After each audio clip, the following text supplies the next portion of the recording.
지금까지의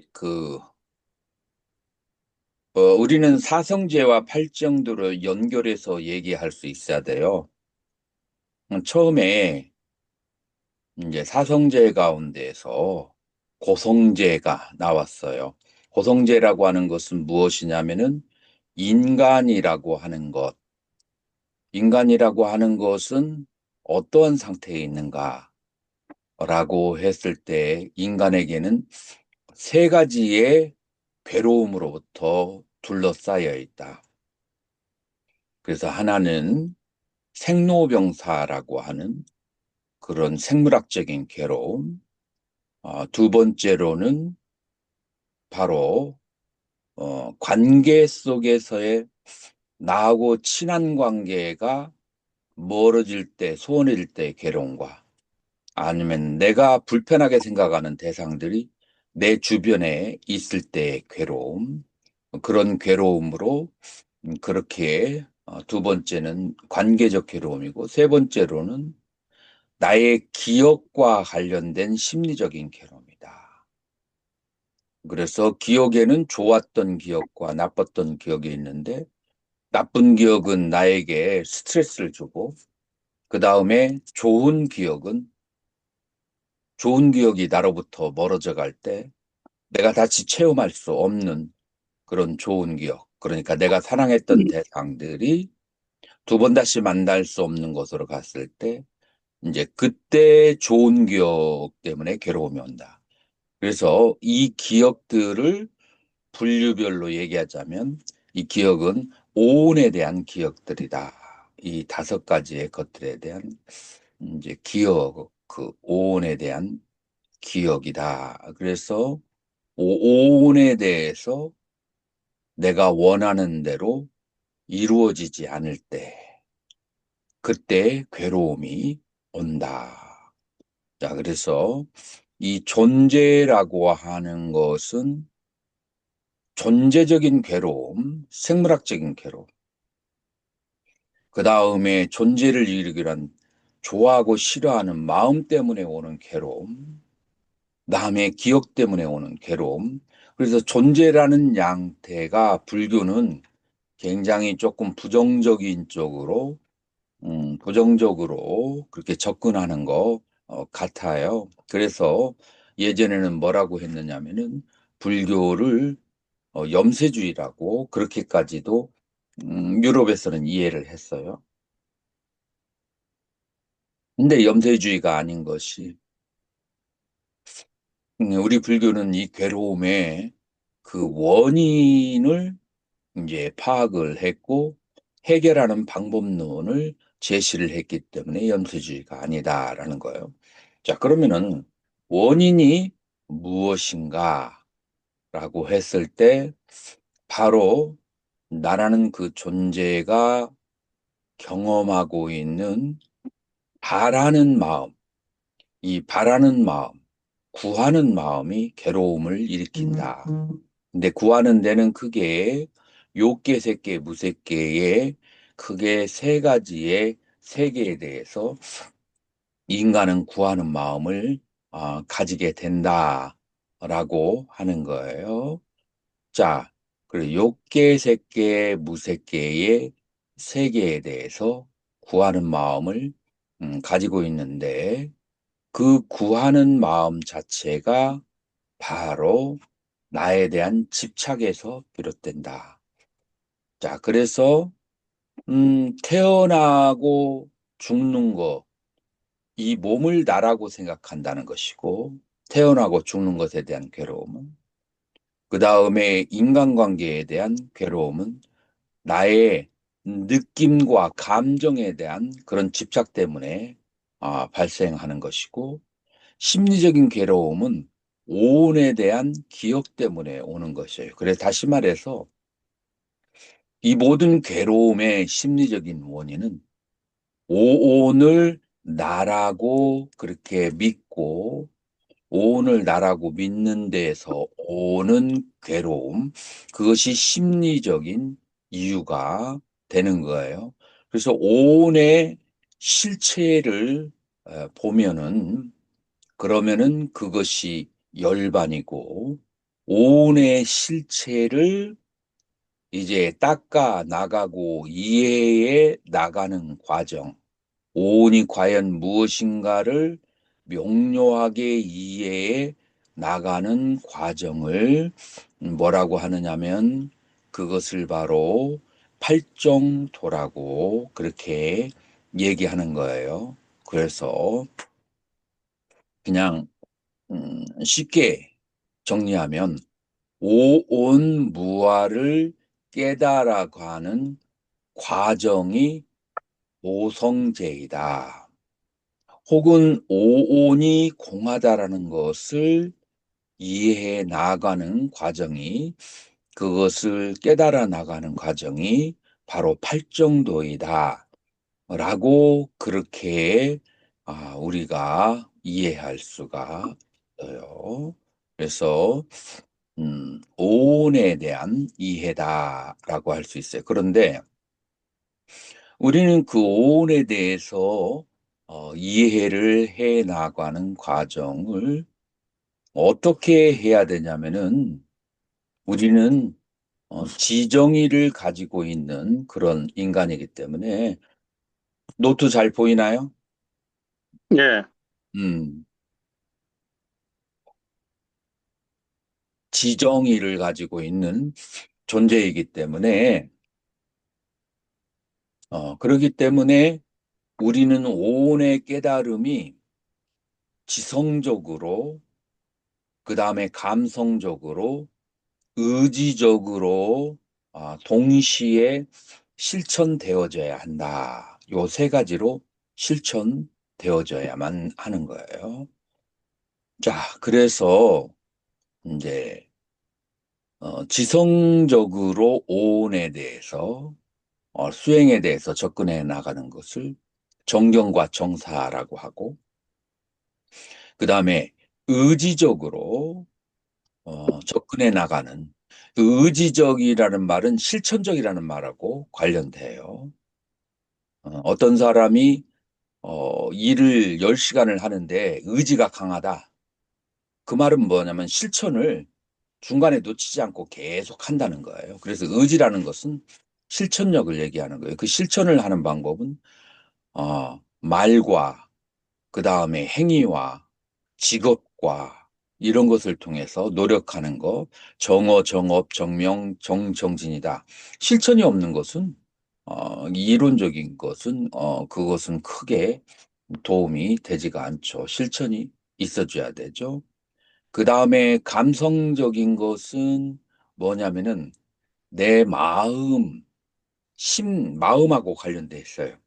내 마음은 감정과 함께 일어나요.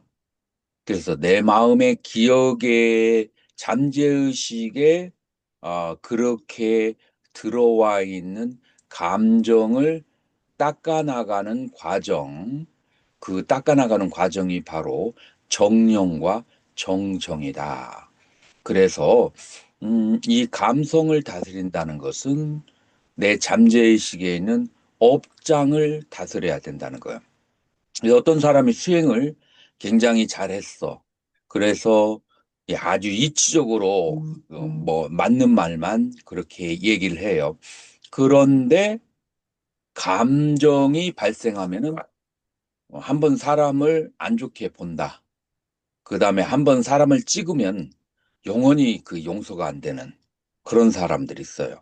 이 사람들은 뭐냐면 아직 이성적으로는 공부했는데 아직 감정을 다스리는 공부가 충분하지가 못한 거예요. 그래서 공부의 꽃은 그 열매는 어디에서 볼 수 있냐면은 그 사람의 감정을 어떻게 통제하는가. 감정이 기질상 일어날 수 있는데 그 일어난 감정을 하루 이상을 지속을 한다면 그 하루 이상을 지속하면 그건 잠재의식의 기록이 되기 때문에 그런 사람은 해탈을 금생에 하기가 어려워요. 그래서 우리가 사양학고 사과로 얘기한다면, 감정을 발생해서 하루 이상 가는 사람들은 수다원 이상을 올라가기가 어려워요. 그래서 감정을 그날 저녁에 다스릴 정도가 되어야 그 사람이 수행자다라고 할 수가 있어요. 수다원은 지성적인 것으로 수다원이 될 수 있어요. 그래서 지성의 끝은 수다원이에요. 근데 수다원에서 사다음, 아나함, 아라한으로 가는 것은 전부 다 감정 다스리기예요. 수다원에서는 지성 다스리기고, 그 다음에 사다함, 아나함, 아라한은 감정 다스리기예요. 탐심과 진심을 다스리는 거예요. 그러니까 어떤 사람이 열심히 수행했는데 수다원을 얻고 그 이상으로 나가지 못한다면 그 사람은 수행을 감정 다스리는 수행을 실패했다라고 볼 수가 있고, 그 하루 이상 가지 않으면, 그래서 그날 하루 안에 자기가 일으킨 감정을 그거를 놓아버릴 수 있다면 그러면은 사다함으로 이제 올라가게 되는 거예요. 물론 그 오온무아를 깨달은 사람에게 이제 그런 경우가 생기는 거예요. 오온무아를 제일 나중에 깨닫는 사람이 있어요. 그러면 그 사람 아무것도 아니에요. 수다원도 사다함도 아니에요. 감정만 계속 다스리다가 탐진을 완전히 다스렸어요. 욕계와 색계에 대해서. 그리고 난 다음에 오온무아를 깨달으면 바로 아라한으로 가요. 이제 차이가 있는 거죠. 그래서 부처님 당시부터 그런 수행들이 있다. 그러니까 여러분들이 수행을 한다라고 하는 것은 오온무아를 깨닫는 이성적인 깨달음을 얻든지, 아니면은 욕계 색계에 대한 집착과 그 다음에 원한심, 이런 것을 닦는 감정을 다스리든지, 그러니까 지성을 다스리는 방법, 감정을 다스리는 방법, 둘 중에 하나는 여러분들이 어, 마스터가 돼야 돼요. 출가 생활을 5년 이상 했으면 요즘 세상에 어떤 한 가지 전공을 5년을 하면은 그러면 결과물이 나와줘야 돼요. 상당히 그 방면에 전문가가 돼야 돼요. 그러면 여러분들이 만약에 출가한 지 5년 이상 됐으면 내가 감정을 다스리는데 어떤 막 아주 뛰어난 장점을 가지고 있든지, 아니면 오온무아를 깨닫는데 아주 뛰어남이 있든지, 뭔가 둘 중에 하나는 있어야 돼요. 둘 중에 하나도 없다? 그러면은 너무 약하게 살아온 거, 너무 진지하지 않게 출가 생활을 영. 자, 그래서 여러분들이 이제 이번 강의를 1학년 강의를 들으면 초기 불교와 설체부에서 어떻게 이성과 어떻게 감정을 다스리는가를 연구를 잘 했는지 이론적으로라도 최소한 정립을 해야만 된다라고 할 수 있어요. 자, 그래서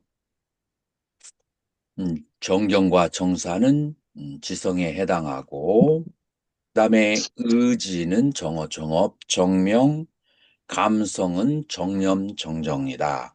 인간이 가지고 있는 이러한 세 가지 측면을 다스리는 것이 바로 팔정도의 수행이라고 한다. 이제 그 중에 정견이 제일 먼저 나왔어요. 자, 우리가 정견, 정견하면 그러면은 정견 하면은 정견의 의미가 무엇인지를 명료하게 알아야 돼요. 자, 그래서 여러분들에게 경전을 거쳐 읽으라고 하면 경전은 여러 가지 다양한 것을 얘기했기 때문에 여러분들이 일목요연하게 잡을 수가 없어요. 그래서 제가 일목요연하게 정리해주고 정견과 연결된 5개의 경전이 있어요. 그래서 여러분들이 호응 있게 잘 따라주면 이 5개의 경전을 이 정견을 어떻게 이해해야 되는지 깊이 한번 들어갈 것이고, 여러분들의 호응도가 약하면은 이제 바로 이제 옆으로 흘러가고 이제 그럴 거예요. 자, 그러면은 정, 견, 정견을 무엇을 정견이라고 하는가? 정견이 가지고 있는 definition, 정의를 내린다면은 인간이 어떠한 행위를 할 때는 반드시 동기가 있어야 행위를 해요. 원인 없이 행위를 하는 적은 없어요. 자, 그래서 이건 여러분들이 수행을 하면서 느껴야 되지만 욕구가 있어야 사람들은 행위를 해요. 욕구는 2가지가 있는데 하나는 긍정적인 욕구이고 또 하나는 부정적인 욕구. 자, 예를 들어서 뭔가를 좋아하는 것은 긍정적인 욕구예요. 뭔가를 싫어하는 것은 부정적인 욕구예요. 둘 다 욕구에 해당해요. 그 2가지에, 그걸 다른 말로 하면 탐심과 진심이죠. 2가지 욕구에 의해서 어떠한 행위를 일으키게 된다. 그런데 어떤 인간이 욕구를 일으킬 때는 뭔가 그것이 나에게 도움이 될 거라고 판단을 내리기 때문에 욕구를 일으키는 거예요. 그것이 일시적이든 아니면은 오랜 세월 동안에 판단을 내리기 때문에 욕구를 일으켜요. 예를 들어서 나는 지금 현재 몸무게가 많이 나가요. 그런데 나는 어떠한 견해를 가지고 있으냐면 오렌지 주스를 많이 마실수록 건강하다라는 그런 인포메이션, 정보를 가지고 있었어요. 옛날에 유튜브 나오기 전에 한 2, 30년 전에 그런 견해가 있었어요. 요즘에 유튜브를 보니까 의사들이 하는 얘기가 오렌지 주스를 한 장 이상 마시면 거기에는 당도, 그 설탕도 많이 들어가 있고, 그 다음에 여러 가지 이유 때문에 전부 다 비만으로 간다라고 하는 거예요. 그런데 나는 하루에 10잔 이상씩 마셨어. 그건 무엇 때문에 그러냐면은 잘못된 판단. 아, 이것이 이롭다라고 판단했기 때문에 오렌지 주스를 10잔을 마셨다가 요즘에는 한 장 이상을 거의 마시지 않아요. 왜냐하면은 그러한 견해가 나에게 들어왔어요. 그러니까 인포메이션, 그 견해가 굉장히 중요한 거예요. 그러니까 이 견해가 인간의 욕구를 일으키고, 그 다음에 인간의 욕구가 행위를 일으키고, 그 행위의 그 결과가 나에게 과보로 와서 내가 아주 빈곤한 처지에 있든지 아니면 부유한 처지에 있든지 나의 모든 그 현실적인 상황이 전부 시발점이 어디에서 시작되느냐면은 견해에서 시작된다. 라는 것을 여러분들의 이런 심리를 잘 알아야 돼. 그런데 현대인들은 어떤 견해를 가지고 있냐면 오용락을 만족시키는 것이 삶에서 남는 거다라고 하는 거예요. 한 30년 전에 40년 넘었네요. 우리 사돈 양반이 있는데 딸만 셋이 있었어요. 전부 다 미인이에요. 미인인데 애들이 15이 안 됐는데 16인데 전부 다 몸무게가 100kg가 넘어요. 15에서 40년 전에 100kg가 넘으면 그거는 이제 서울에서 아주 비정상적인 그런 몸무게예요. 그런데 이분에게 그러한 견해가 있어요. 아주 어렸을 때 힘들게 보따리 장사를 하면서 사셨대요. 그러면서 젊었을 때 먹고 싶은 것을 제대로 못 먹고 컸나 봐요. 그러니까 애들에게 어떠한 견해를 가리키냐면은 인생 병들고 죽으면 다 쓸모없다. 다 죽는 거다. 먹고 싶은 거 있으면은 마음대로 먹고 먹기 싫은 거 있으면 먹지 마. 그래서 애들이 전부 다 논돼지가 됐어요. 김치를 먹을 줄 몰라. 그리고 매 끼니를 고기를 먹으니까 뭐 15살 되기 전에 다 100kg가 넘어가는 거죠. 자, 여기에서도 우리가 뭐를 할 수가 있어요? 견해가 그 사람의 인생을 좌지우지하는 거예요. 그래서 이제 이 사람에게 오용락을 만족시키는 것이 인생의 최고의 낙이다 하면은 그 사람은 그러한 삶으로 흘러가게 돼요. 오용락을 그게 최고의 삶이라고 생각한다면 그러한 길로 가게 돼요. 그래서 이제 견해를 이제 우리 불교에서는 속죄와 진죄라는 그런 말을 써요. 그래서 속죄, 일반적으로 생각하는 그런 이제 바른 견해와 그 다음에 수행자들의 깊은 경지에 들어가서 바라보는 정견, 속죄의 정견과 그 다음에 진죄의 정견이 다른 거예요. 자, 그러면은 속죄의 정견이라고 하는 것은 무엇이냐면 인과에 대한 믿음을 가지고 있는 것이 속죄의 정견이에요. 자, 그래서 인과라고 하는 것이 어디까지 벌어지냐? 내용면에 있어서는 선인 선과 악인 악과예요. 그래서 내가 남이 바라보든지 바라보지 않든지 내가 선한 행위를 하면 그 선함이라는 것을 단어가 쿠살라예요.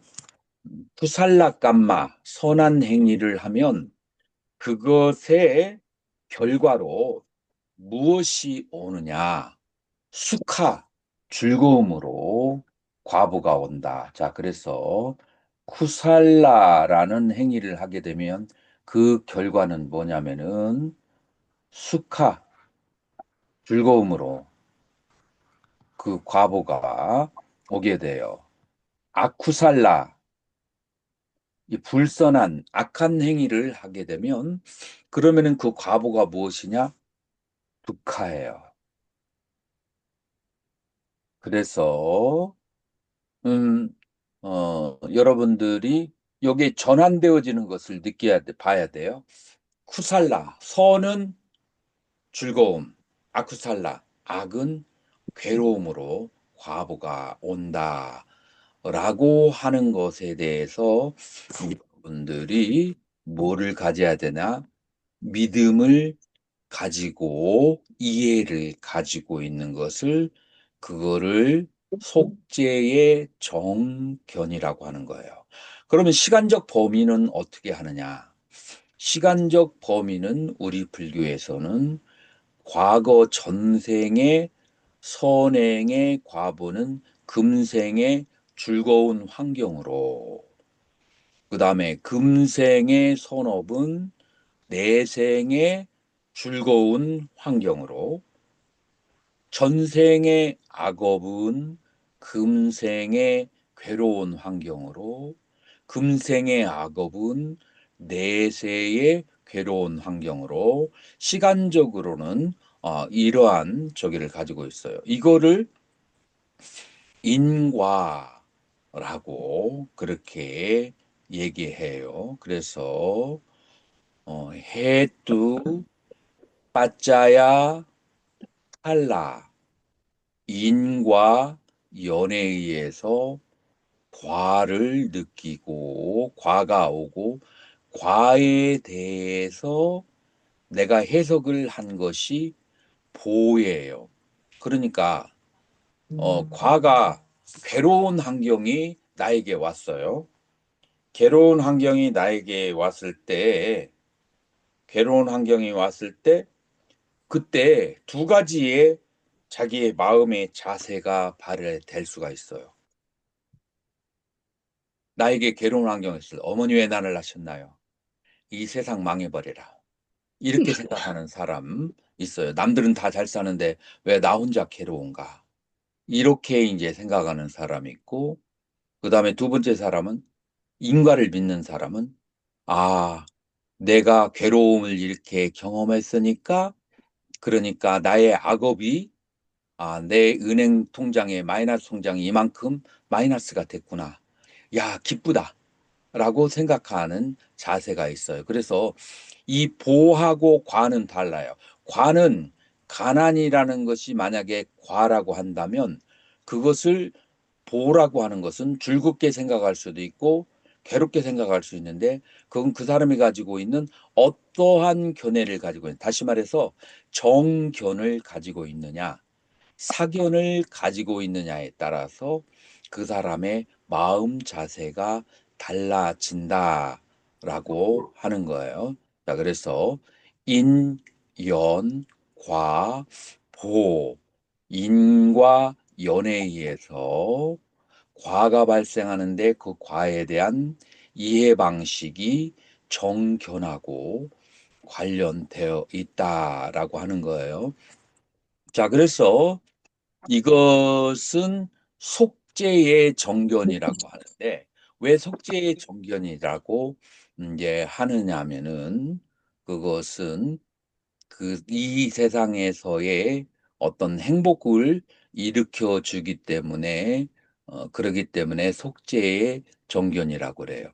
자, 진죄의 정견이라고 하는 것은, 이 진죄의 정견은 그 사람을 어디로 이끄냐면은 해탈과 열반으로 이끌어요. 그러니까 어, 그러니까 지금 나에게 행복과 불행이라는 것은 중요하지 않아요. 그 행복과 불행을 느끼는 나라는 것이 존재하는가? 이 세상은 실제로 존재하는가?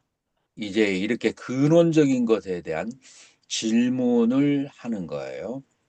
근데 우리 처음에 사성제에서 고성제에서 그렇게 얘기를 했던 것처럼, 고성대에서 얘기를 했던 것처럼 그 세 가지 생물학적이고 관계의 괴로움과 그 다음에 심리적인 괴로움들이 전부 다 나의 몸과 나의 마음과 그 다음에 나의 감정과 나의 기억을 나로 생각하는 데서 오는, 그리고 몸과 감정과 기억을 다 합치면 오온이에요. 오온을 나로 생각하는 데서 오는 괴로움이 바로 고성제인 거예요.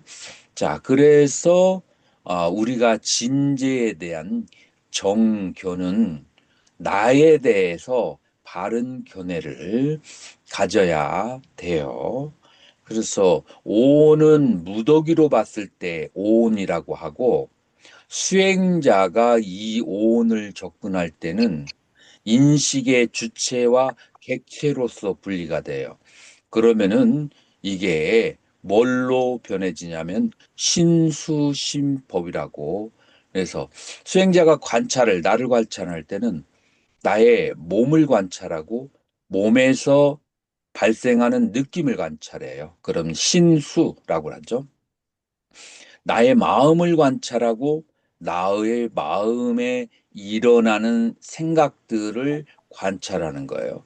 그래서 마음은 심이고 나의 마음에 일어나는 생각들은 법이에요. 자, 그래서 오온을 만약에 대비한다면 상과 행을 여기에서 어디에다가 분류가 됐어요? 향산 스님? 예, 오온의 상과 행을 예, 신수시법으로 나눌 때 예. 어디에다가 그렇게 대비를 시킨 거예요? 상행, 법을 예, 상과 행을 예, 법으로 예. 그렇게 본 거예요. 자, 그렇다면은 초기 경제에는 요 구체적인 내용은 설명이 잘 안 나오는데 어디에 있을 수는 있는데 내가 못 봤어요. 서리체부에서는 요와 같은 그 설명이 자세하게 나와요. 그래서 상과 행은 법으로 그렇게 하는 거. 자, 그러고 난 다음에 이제 요거를 신수신법, 그러니까 오온을 무더기로 볼 때는 다섯 가지지만 관찰자의 시점에서 보면 신수신법으로 나누어진다. 그래서 신수신법에 대해서 바른 견해를 가진 것이 정견이고 이게 진재의 정견이다. 라고 그렇게 보는 거예요. 자, 그러면 진재의 정견, 광덕스님, 예, 신수신법을 어떻게 보아야 정견이고 어떻게 보아야 사견이 되는 거예요? 신수신법을 나로 보지 않고 그 남의 일이라고 봐야 됩니다. 양산 선생님, 구체적으로 좀 얘기한다면. 신수신법을요, 몸은 부정한 것으로 보고, 음, 그 수는 괴로움으로 보고, 마음은 무상하고 법은 무하다는 것이 이제 상나가정을 대비해서 사전도라고 합니다. 음, 그래서 신수신법을 무상고 부정무화로 보는 것은 정견이고, 그러면 사견은 뭐가 사견이에요? 그 반대로 해석을 하는 거죠.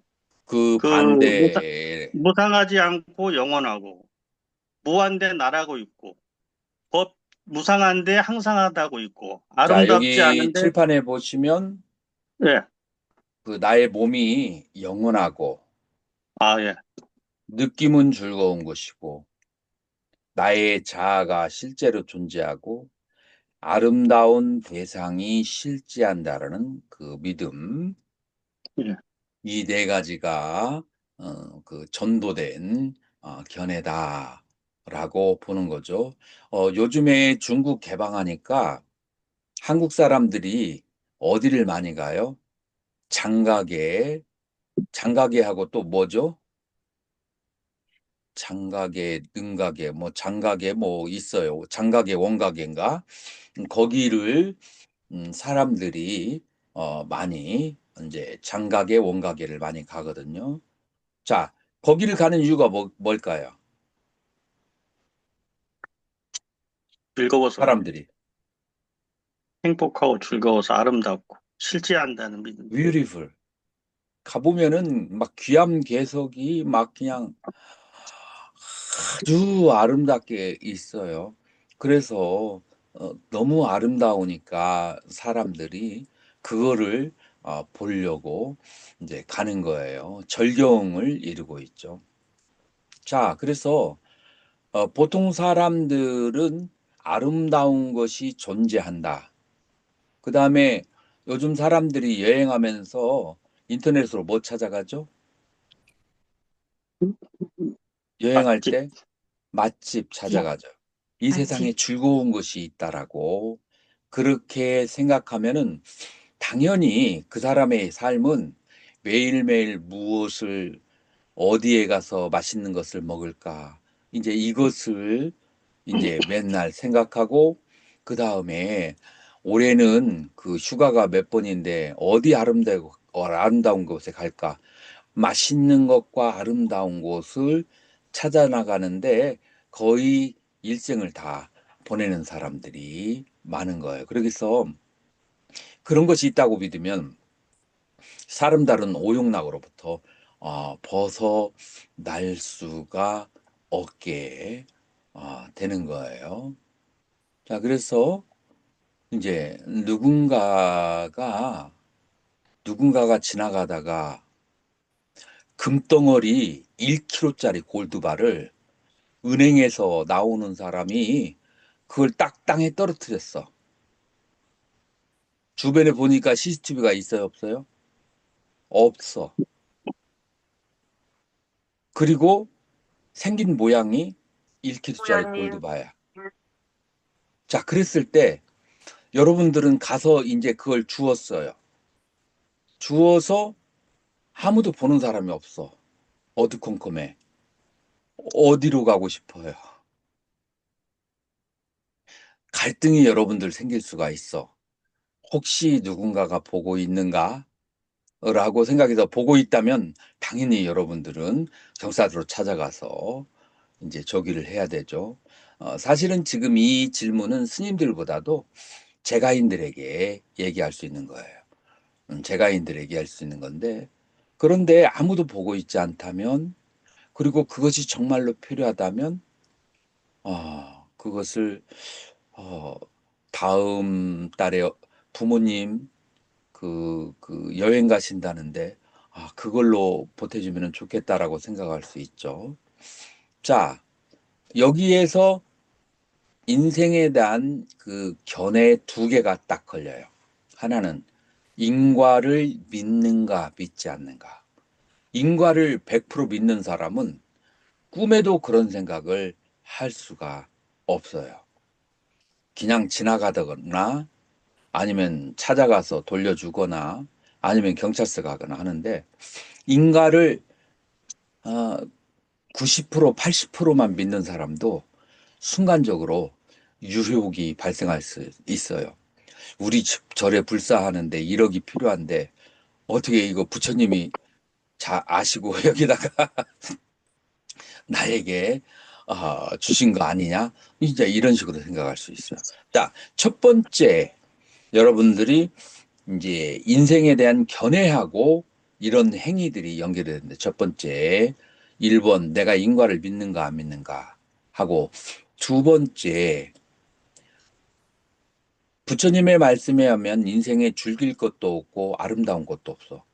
즐길 것도 없고 아름다운 것도 없는데 이 금덩어리가 어디에 필요할 거예요? 그래서 요거는 이제 본질적인 문제예요. 그러니까 신수신법이 부정고무상무화를 깨달으면은 아예 이러한 부도덕한 생각의 뿌리가 일어나지가 않아요. 그러나 인과를 믿으면 부도덕한 생각이 일어나도 그걸 누를 수가 있어요. 이제 그런 관점에서 이게 바로 속죄의 정견이고 진죄의 정견이다. 이제 여러분들이 원한다면 정견이 이것만 있는 것은 아니에요. 여러 가지가 있어요. 사성제에 대해서 12연기를 이해하는 거, 이런 것들을 정견이라고 하는데, 내가 이거 한 가지에 중점을 둔 이유가 두 가지가 있어요. 너무 여러 가지를 이렇게 설정을 해놓으면은 포커스가 잘 안 돼요. 내 경험상. 그래서 이거 하나에다가 포커스를 맞췄고, 그리고 나머지는 전부 다 이 안에 다 들어와요. 이제 이거는 경전들을 보여주면서 필요하다면은 설명을 할 거예요. 여러분들이 마지막이니까야 9번을 보시면 정경경이라고 있어요.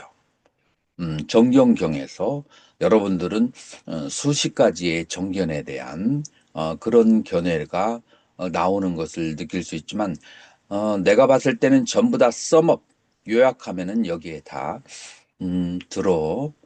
오게 되는 거예요. 자, 그래서 정견이라고 하는 것은, 그것은 속죄와 진죄로, 그다음에 속죄는 인과에 대한 믿음, 진죄는 네 가지 전도를 뒤집어진 생각을 바르게 하는 것이, 그것이 바로 정견이다라고 하는 거예요. 자, 여기에서 문제가 발생해요. 어떤 문제가 발생할까요? 태연 스님. 지금 이제 무슨 문제가 지금 요렇게 신수신법이 부정고무상무화라고 하면 그 다음에 문제가, 그 마이크 키고 무슨 문제가 발생할까요? 아, 얼른 지금 당장 얼른 생각 안 날 수도 있어요. 향산 스님은 어떻게 생각해요? 무슨 문제가? 이게 자기의 경험에 비춰봤을 때 믿어지지 않는 상황이 올 수가 있죠. 내 경험에는 아름다운 것도 있었고, 즐거운 것도 있었고, 그 다음에 뭐 영원하고, 그 다음에 그런 것이 있다라고 그 믿기도 하는 것도 있어요. 그런데 내 경험 체계하고 부처님의 가르침이 서로가 일치하지 않는가. 자, 일치하지 않았을 때 그때 뭐가 발생해요? 괴로움. 괴로움이라고보다도 이 일치하지 않았을 때 음, 대의단이 발생하는 거예요. 음, 왜 고라고 했을까? 왜 부정하다고 했을까? 여러분들이 이런 의심, 그런 의단이 발생을 해야 돼요. 의단이 발생해야 되는데 여러분들이 부처님에 대해서 믿음이 조금 얄팍하면 의단이 크게 발생하지 않아요. 부처님을 진정으로 존경하고 부처님이 정말로 위대한 분이고 진실을 말하는 분이다라는 대신심이 있으면 그러면은 굉장히 딱 다가오는 거예요.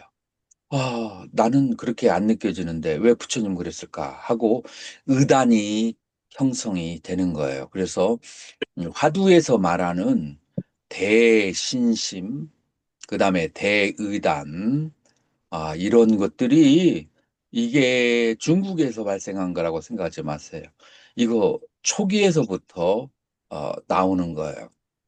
그래서 그런데 나는 몇 년이 지나도록 부처님의 가르침이 이해가 안 돼. 그러면은 대분심을 가져야만 돼요. 자, 그래서 어디서부터 이 의단이 발생하느냐면은 이 네 가지 전도, 그다음에 정견에서부터 의단을 가지고 살아야 돼요. 왜 부처님은 그렇게 하셨을꼬? 라고 그렇게 저기 해야 돼. 그래서 여러분들이 이 네 가지의 전도와 관련된 그런 경전에 있어서 초기 경전에서 여러 내용들이 있어요. 그런 내용들을 여러분들이 취합을 하면서 읽어보고 생각하고 이런 노력을 여러분들이 만약에 부처님에 대한 신심이 있으면 당연히 그런 노력을 하게 되겠죠. 그걸 뭐라고 하냐면 문해라고 그래. 부처님에 대해서 신심이 없으면 그러면은 아유 살기도 바쁜데 경전 이것저것 떠들어보면서 연구할 필요성을 못 느끼겠죠. 이제 그러기 때문에 처음에 출가할 때 신심의 정도에 따라서 저기 하는 거. 그러면서 이 부정고 부상무와 관련된 경전들을 계속 읽으면서 나의 고민을 점점 명료하게 하는 그 과정을 문해 숫다마이 빤냐라고 그래요. 들어서 얻어진 지혜라고 해요.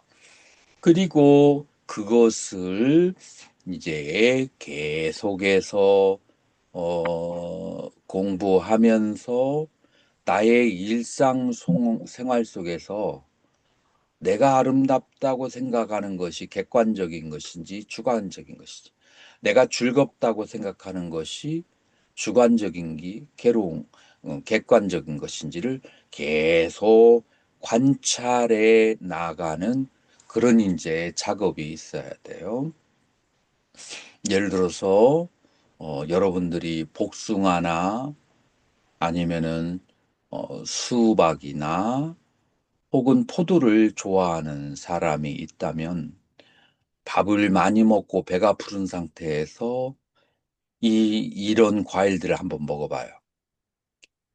전혀 맛이 없을 뿐더러 그 다음에 괴로움을 느껴. 여러분들이 좋아하는 거 뭐 있으면 배 부른 상태에서 한번 먹어봐요.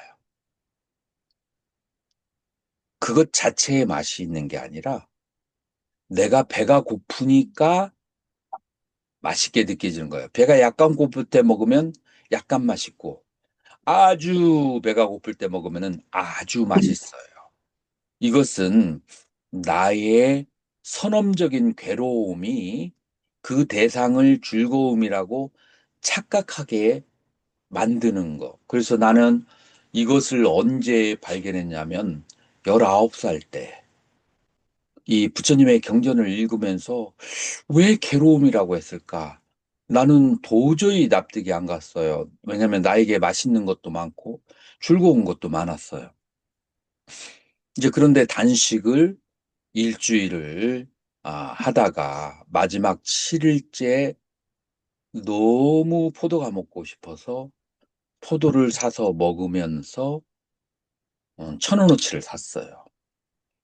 그리고 집에 와가지고 그거를 더 맛있게 먹으려고 밥을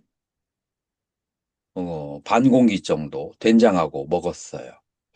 그렇게 먹은 다음에 이거를 천천히 음미하려고 옷을 이렇게 프리하게 풀어놓고서는 그리고서는 이 포도를 음미하려고 하니까 먹자마자 괴로운 거예요. 배가 부르니까. 그래서 이것 때문에 아주 깊은 그 관찰을 하게 됐고, 그래서 그거를 깨닫게 됐어요. 맛 자체에 즐거움이 있는 것이 아니고, 내가 마이너스 90일 때 플러스 90이라고 착각을 하고, 마이너스 30일 때 플러스 30이라고 착각하는구나. 그래서 이 세상에 즐거움이라고 하는 것은 실체가 없구나. 라고, 그렇게, 저기 보현 스님이 움직이시려면 비디오를 좀 꺼주세요. 아, 예. 그래서,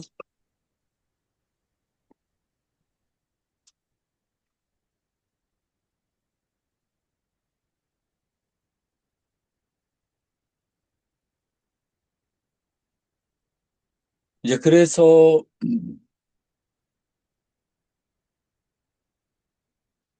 이 맛의 실체가 없다는 것을, 그거를 내가 감정적으로 납득하는데 거의 한 8년이 걸렸어요.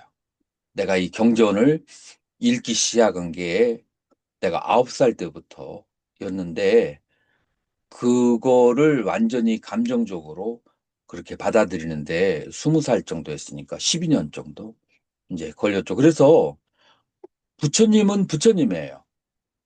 부처님은 우리하고 똑같지 않아요. 우리보다 더 고수이고 더 깊은 깨달음을 가진 분이기 때문에 그분이 하는 말씀이 우리가 생각하는 거하고 다른 것들이 많아요. 그래서 그걸 화두 삼아서 계속 연구를 해야 되지.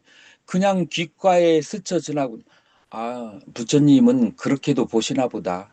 그러나 나는 내 생각은 달라.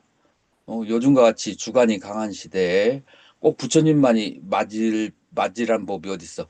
이렇게 되면 이제 그 사람의 인생은 끝난 거.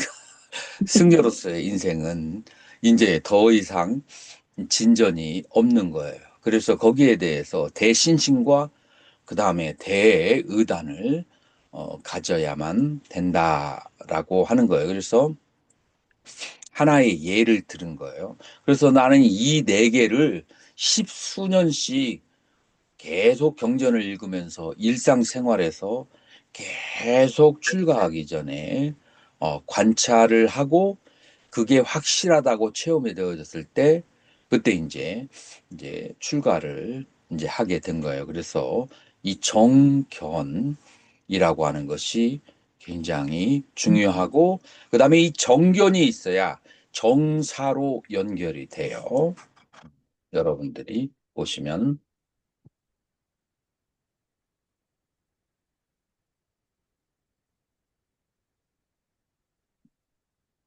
자, 정견이 가지고 있는 두 번째, 두 번째는 여러분들 어디에서 강렬하게 두드러지냐면은 이제 중간학파가 있는데 중간학파에서 두 개의 학파로 나누어지게 돼요. 내가 요즘에 오랫동안 그쪽 책을 안 봐가지고 갑자기 이름이 생각이 안 나는데 여러분들 중에서 혹시 기억나는 학파가 있어요? 어, 정견이라는 것은 하나는 존재한다라고 보는 중간학파가 있고 아무것도 내세울 것이 올바르다라고 할 것이 없는 것이 정견이다. 요게 바베 비베카 청변하고 그다음에 붓다빨리따 불호 대사에 그 뭐라고 할까? 그 두 학파가 이제 가지고 있는 견해예요. 그래서 여러분들이 정견에 대해서 두 번째 접근법은 이 세상에서 올바르다고 내세울 만한 어떠한 붙잡을 만한 견해가 있는 것이 정견인가? 아니면은 이 세상에서 아무것도 객관적으로 옳다고 할 만한 것이 없는 것. 그러니까 이제 이거는 공에 해당하죠.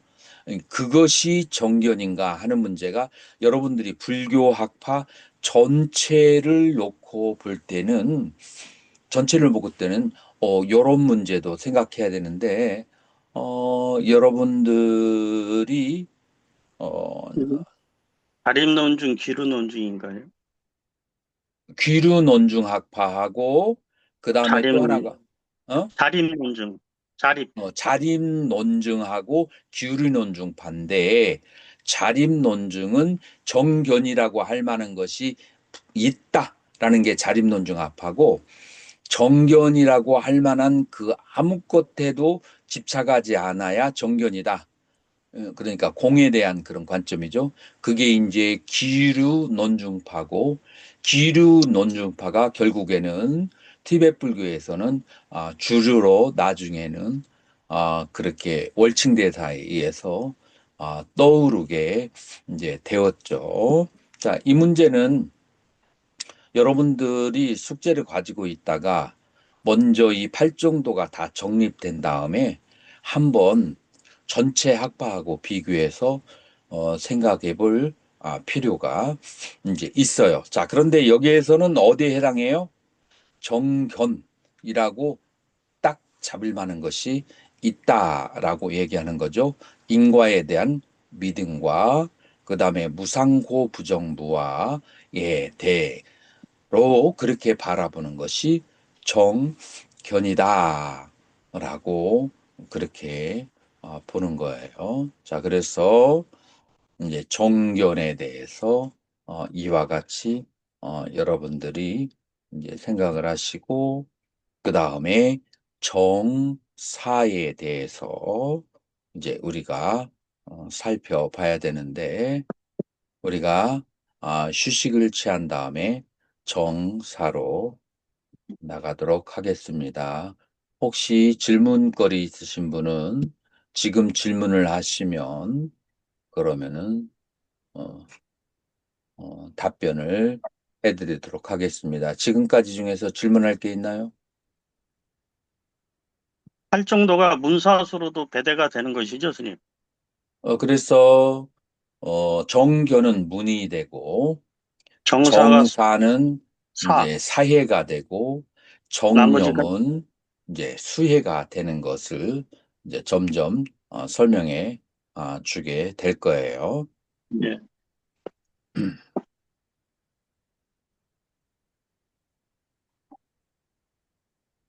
자, 2교시 시작하도록 하겠습니다.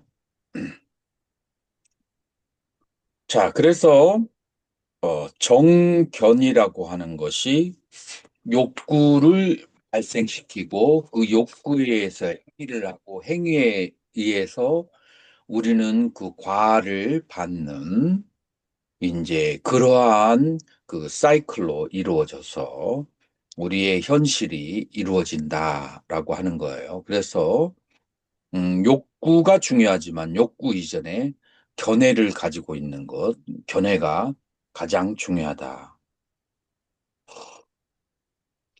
그래서 정견과 사견이 있고, 사견을 가지고 행위를 프랙티스를 아무리 오래 해도 그것은 오히려 더 안 좋은 쪽으로 그렇게 흘러갈 수가 있어요. 그래서 사견을 가지고 수행하는 것은 오히려 안 한 것보다도 더 이제 그 잘못되어지는 그런 경우가 있게 되어지는데, 우리나라에는 그런 사이비 종교들이 풍요롭잖아요. 사이비 종교들이 풍요로워서 여러분들은 그 사견을 가진 종교에 빠져가지고 어떤 불행한 일이 발생하는지에 대해서 굉장히 많이 여러분들은 보았을 거예요. 그래서 우리는 정견이 중요하다라고 하는 거예요.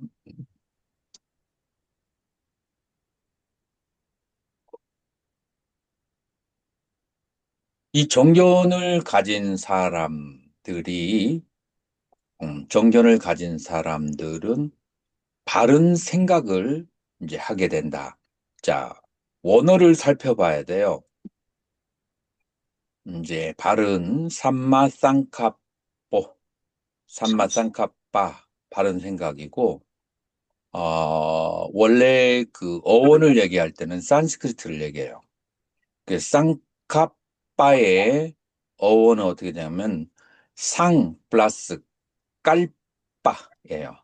그러니까 깔빠는 이제 밑깔빠라고도 얘기하는데, 이제 두 가지 뜻이 있어요. 생각의 뜻이 있고, 두 번째로는 우리가 잘 알려지지 않은 깔빠야띠라고 하는 것은 resolution.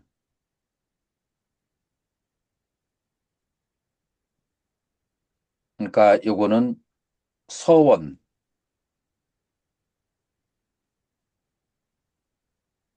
서원의 그런 뜻을 가지고 있어요. 깔빠라고 하는 것은.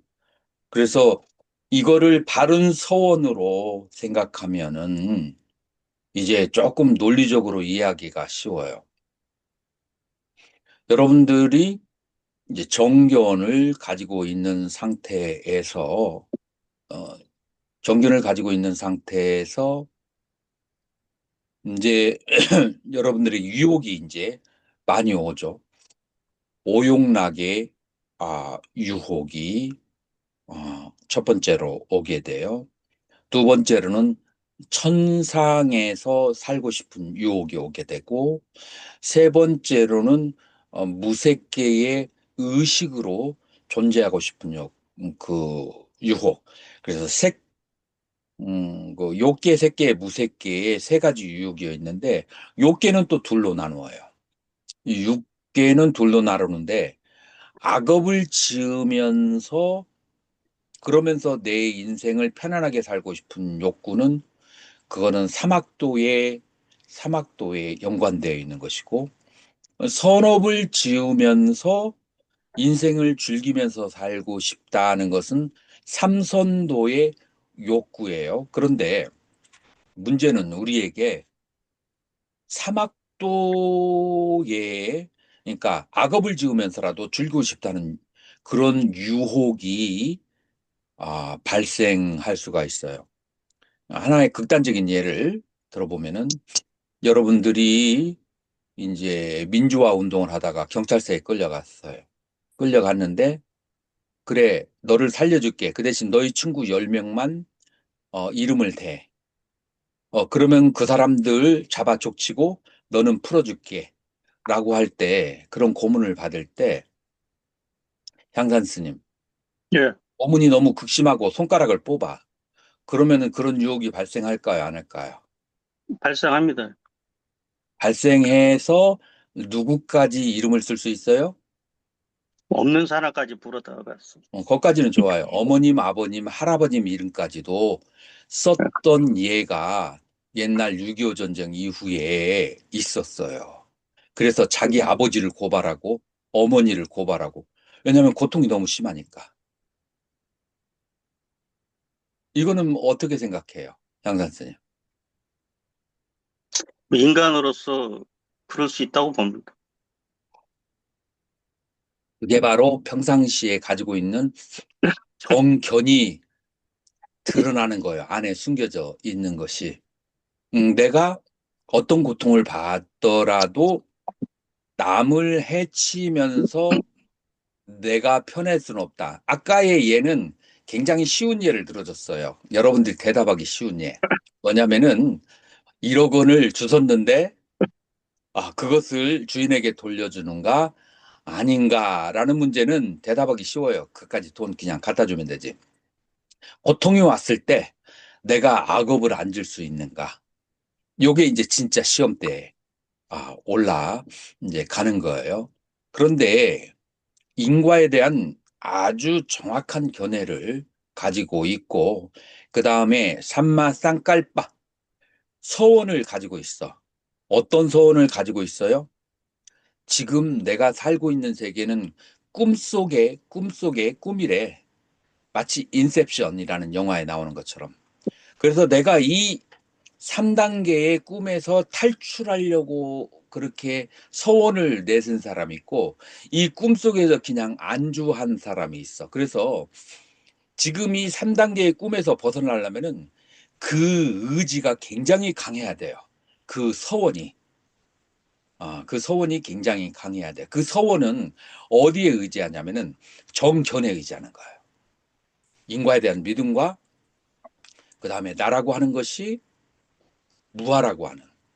그래서 신수신법이 부정하고 그리고 괴로움이고 무상하고 무아라고 하는 그런 이해가 충분한 사람들은 어떤 경우에도 악업을 안 지는데 그게 충분하지 않은 사람들은 경우에 따라서 쉽게 악업을 지고 사막도에 떨어질 수가 있다. 그래서 이제 우리가 정견을 가진 사람은 최소한 어디로 어디를 떨어져서는 안 되냐면 1번 사막도에 떨어질 행위는 하지 않아야 돼요.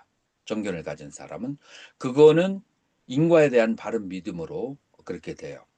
두 번째 진재의 정견을 가진 사람은 언젠가 시간은 좀 걸리겠지만 해탈이 지향점이 돼야 돼요. 여러분들 대승의 목표가 해탈일까요? 해탈이 아닐까요? 해탈이죠. 그런데 중생들과 다 같이 해탈하는 거예요. 그러니까 사람들은 대승은 해탈이 아니다. 목표가라고 생각하기 쉬운데 다만 금생에는 해탈하지 않을 수가 있어요. 그럼 여기저기 다니면서 많은 사람들을 모아서 다 같이 해탈하려고 가려고 하는 그래서 시간적으로는 좀 길어질 수 있지만 최종 목표는 해탈이에요. 그래서 진지의 정견을 가진 사람은 바로 해탈에 대한 서원. 그래서 이 서원은 두 가지의 서원으로 나눠지는데 사막도에 들어가지 않게 하려고 하는 서원. 두 번째로는 해탈의 서원. 그래서 하나는 속죄의 정견을 가진 사람은 사막도에 가지 않는 진죄의 정견을 가진 사람은 해탈을 원하는 소원으로 그렇게 가게 된다. 그래서 이게 정사 바른 생각이 바른 소원으로도 산스크리트에서는 번역이 된다는 것을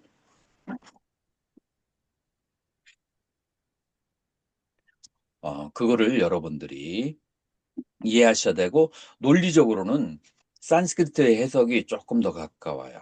바른 견해를 가지면 그 다음에 바른 목표가 생기는 거예요. 그래서 여러분들이 팔정도가 여러분들의 인생의 목표를 터치를 해줘야 돼요. 그냥 팔정도는 따로 가고 내 인생은 나의 것, 내가 알아서 결정할 테니까 상관하지 마세요. 이런 식으로 따로따로 가면은 안 돼요. 자, 그러면 바른 서원을 가진 사람들은 세 가지의 유혹에 대해서 빠져나오려고 그래요. 첫 번째 유혹이 바로 오용락에 빠져서 복을 짓지 않는 거, 그것으로부터 빠져나오려고 그래. 그래서 어떤 삶을 사냐면 네캄마라고 빨리어로는 이렇게 돼 있는데, 그래서 이 카마라고 하는 것은 욕망의 세계예요. 욕망의 세계로부터 벗어나는 삶, 오용락으로부터 벗어나려고 하는 서원을 세우게 돼요. 그러니까 지금 현재 나의 상태가 오용락을 완전히 버린 상태는 아닐지는 몰라도 나의 의도에는 오용락으로부터 벗어나려고 이제 그렇게 그런 서원이 세워지는 거예요. 향산 스님은 그런 서원이 있나요? 조금 있습니다. 그러면은 50%가 안 된다는 거네? 한 45% 정도. 그러면은 부처님의 경전을 이런 상태에서는 아주 뚫어지도록 읽어야 돼요. 경전을 읽고 사유를 많이 해야 돼. 자, 네. 우리가 경전을 읽고 사유라는 측면 속에서 우리는 굉장한 그 매직에 걸려 있어요. 우리 한국 불교 사람은 경전을 읽으면 안 된다는데, 생각을 하지 말아야 된다는데, 이제 그러한 선종에서 건 주문들이 있거든요. 선종에서 내건 주문은 경전을 안 읽어도 내가 오용락을 벗어나려고 하는 그런 열망, 그런 서원이 95% 이상 돼. 그 사람 경전 안 읽어도 돼. 그 다음에 오용락을 벗어나서 가야 될 길이 분명하게 보여. 그 사람들 생각할 필요가 없어요. 그런데 현대인들은 지금 그것이 향산 스님 같이 20년 이상을 불교를 공부하려고 막 아주 열심히 했는데도 아직 그게 50%가 안 되잖아. 그러니까 현대인들은 아직 그런 쪽으로 준비가 덜 되어 있어요. 그래서 응병여약이라고 병에 따라서 약을 처리하는 거예요. 현대인들은 그렇게 완전한 신신과 발심이 되어 있지 않기 때문에 경전과 사유를 통해서 이, 이 바른 서원을 확립이 돼야 돼요. 바른 서원이 확립된 사람은 경전 사유 필요 없어요. 바른 서원이 확립이 안 된 사람은 경전의 도움과 사유의 도움을 받아야 된다. 요거를 잘 알아야 돼요. 그래서 첫 번째, 오용락을 벗어나려고 한다. 근데 인간의 삶의 기쁨은, 삶의 힘은 기쁨이거든요. 오용락의 기쁨이 없으면 사람이 뭐가 걸리기가 쉬워요? 우울증 걸리기 쉬워요. 그러면 이 오용락을 대처하는 다른 즐거움이 있어야 돼요. 그냥 대체되는 즐거움 없이 무조건 오용락을 끊어라 하면은 비사감과 너브레타에 나오는 그런 그 악독한 그 비사감처럼 될 수가 있어. 그런 건 굉장히 더 오히려 나쁠 수가 있어. 자, 그러면은 무엇이 대체인가요? 이 삼매라. 오용락 대신에 삼매의 삼매의 즐거움. 즐거움. 그래서 여러분들은 잽싸게 삼매의 즐거움으로 하루 안에 갈아타야 돼요. 그래서 여러분들이 이런 목표를 가진 지 24시간 안에 삼매의 즐거움을 체험해야 돼. 아니면 삼매를 체험하고 그 다음에 이런 상태에 가야 돼요. 그래서 지금은 때가 아니니까 삼매에 대해서는 나중에 얘기하는데 삼매가 아주 쉬운 거예요. 그래서 여러분들은 삼매를 어렵고 멀리 있는 것으로 생각하지 말고 매일매일 삼매를 순간순간 체험하는 그런 삶을 살지 않으면 지금 여기에서 아주 어정쩡해서 굉장히 냉혈한으로 변길 수 있어요. 오용락을 안 즐기면서 삼매도 없으면은 사람이 고목나무처럼 돼요. 마른 고목나무. 그리고 시비만 일삼는 사람이 될 수가 있어요. 그래서 첫 번째 오용락으로부터 멀어지는 서원을 네캄마라고 해요. 여러분들 노트에 보이시죠? 그 노트에 예, 네캄마 요거 보이죠?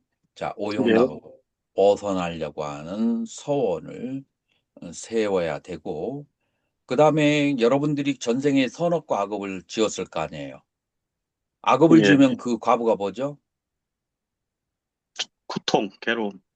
보통 불운, 불행 이런 것들이 나와요. 그러니까 악업의 과부로서 누군가에게 이유 없이 멸시당하고 이유 없이 뭐라고 할까 폄하당하고 그 다음에 부조리, 불공정한 그런 환경에 처할 수가 있어요. 자, 그랬을 때 여러분들은 어떻게 대처를 해야 돼요? 그런 불의에 대해서. 인연 과보라고 생각하고 달게 받아야 됩니다. 피켓 들고 나가서 싸우는 것은 이 수행자라고 지금 이런 이 팔정도의 수행자로는 조금 맞지 않아요. 이제 그 문제도 우리가 한번 연구를 해봐야 돼요. 사회의 부조리에 대해서 우리는 뒤로 숨기만 하는가?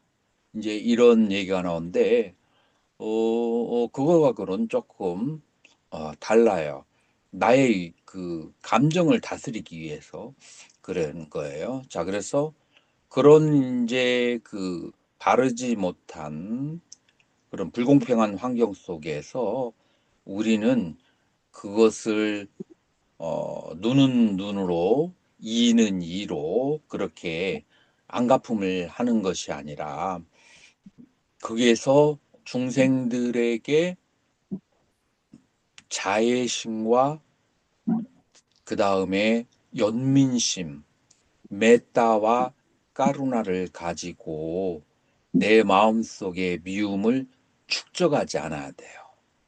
보통 사람들은 그 미움을 축적해서 발산시키거나 아니면은 안으로 참아두는데 이 미움이 발산을 시켜도 안 좋은가 보고 내 안으로 들어와 있어도 얘가 나를 드라이빙, 나의 인생을 끌고 갈 수가 있어요. 이 어떤 것도 좋지 않아요. 이런 거에 대해서 메타와 까루나로. 메타는 무엇이에요? 메타라고 하는 것은 마이뜰인데 그거를 부처님께서는 라울라 바다경에서 뭐라고 말씀하시냐면은 내 친 외아들을 사랑하는 마음으로 적들을 사랑하라 라고 하는 거예요. 내가 옛날에 토굴에 살았을 때 그때 쥐가 평상시에는 안 다녀요. 언제만 꼭 다니죠? 내가 잠자려고 하면 그때부터 이제 운동장에서 위에서 계속 밤새도록 돌아다니는 거예요. 이걸 한 일주일만 하면은 수면 부족이 돼가지고 이성을 잃어버리기가 쉬워요. 그래서 짝대기를 들고 막 그냥 우회를 아무리 찔러봤자 쥐들은 그런 것에 아무런 위협을 못 느끼게 되죠. 그런데 한 일주일 있다가 이제 쥐들이 막 그렇게 막 다니면서 화가 막 치솟았는데 누워서 자는데 꿈을 갑자기 꿨는데 어머님이 나타나셨어. 그래서 갑자기 이런 생각이 들었어. 어머님이 내가 보고 싶어서 가까이는 못 오고 저렇게 계속 왔다 갔다 하시는구나라고 생각하니까 그러니까 갑자기 그 쥐에 대한 위험이 싹 사라지고 그 다음에 어머님의 자취처럼 그렇게 느끼는 거예요. 그래서 한 생각이 바뀌면 이 미움이 어떻게 바뀌어지는가를 내가 체험을 한 적이 있는데 우리는 나를 괴롭히는 사람을 나의 외아들을 그다음에 호르몬님을 보듯이 그렇게 나 먼저 돌아가신 그다음에 내가 갚아야 될 빚이 많은데 아직 갚지 못했어. 그런데 그 어머님이 돌아가셔서 그 다음에 나에게 와서 아는 체를 하는데 그것이 나를 괴롭히는 형태로 드러날 수도 있는데 그런 어머님이라고 생각하면은 미운 감정을 이제 없앨 수가 이제 있는 거죠. 그래서 이 그 나를 괴롭히는 모든 중생들을 나의 어머님 혹은 출가하기 전에 아기 낳으신 분들은 나의 홀 외아들 같은 그런 이제 그런 마음으로 그렇게 생각하는 것이 이게 자애심이다라고 하고 그다음에 까루나 연민심이죠. 중생들이 가지고 있는 욕계, 무색계 중생들이 가지고 있는 필연적인 괴로움. 이 괴로움에 대해서 십증형에서 아주 설명이 잘 나와 있어요. 그래서 그러한 그 중생들의 괴로움을 생각하면서 연민심을 내면서 남들을 해치지 않으려고 하는 그런 서원을 세우게 되는 것이고 이게 두 번째고요. 그냥 이게 바로 어비잉사.